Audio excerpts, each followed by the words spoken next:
তাদের কষ্ট কেন বর্তমান সরকার ৬০টি নিত্য প্রয়োজনীয় দ্রব্যমূল্যের ট্যাক্স কমিয়ে দিল, এই হচ্ছে তাদের দুঃখ।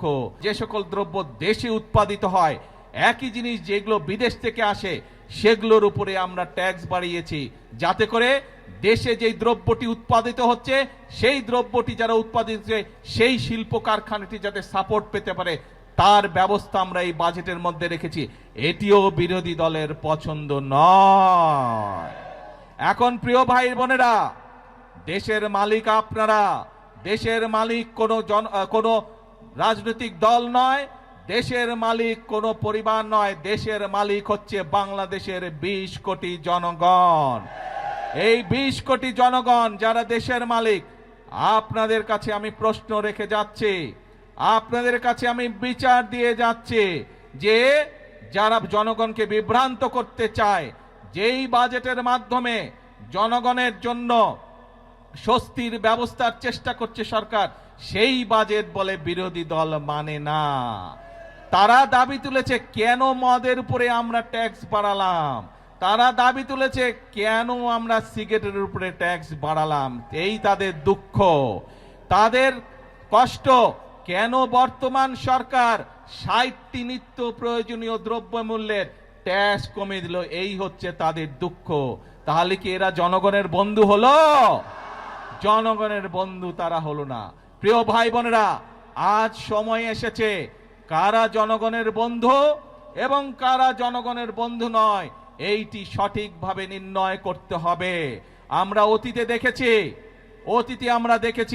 জনগণকে বিভ্রান্ত করে অনেকে অনেক কথা বলেছে, কিন্তু জনগণের ভাগ্য পরিবর্তন হয়নি, দেশের ভাগ্য পরিবর্তন হয়নি।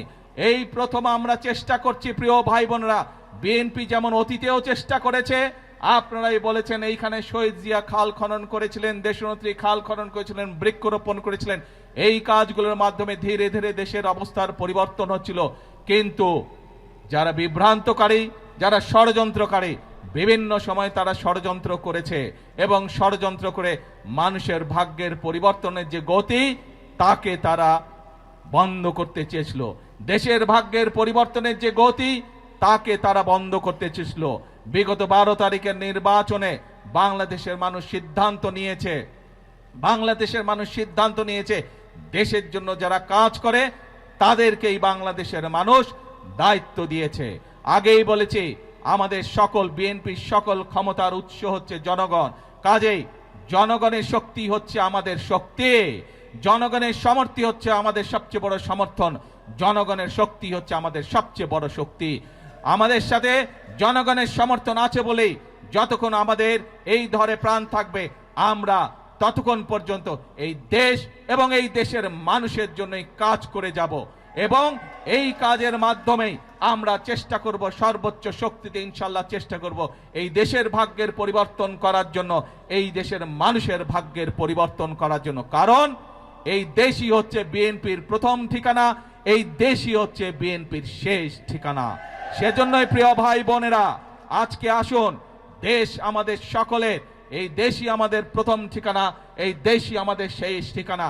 সেজন্যই আমরা বলি এই দেশকে গড়লে আমরাই ভালো থাকবো, আমাদের সন্তানরাই শান্তিতে থাকতে পারবে। এই দেশকে যদি আমরা গড়তে না পারি তাহলে আমাদের সন্তানরা দুঃখ কষ্টে থাকবে। কেউ কি চায় নিজের সন্তান কষ্টে থাকুক? কেউ আমরা চাই না। সেজন্যই আমরা একটি কথাই বলি সব সময়, করব কাজ সবার আগে বাংলাদেশ। আল্লাহ হাফেজ। বাংলাদেশ জিন্দাবাদ।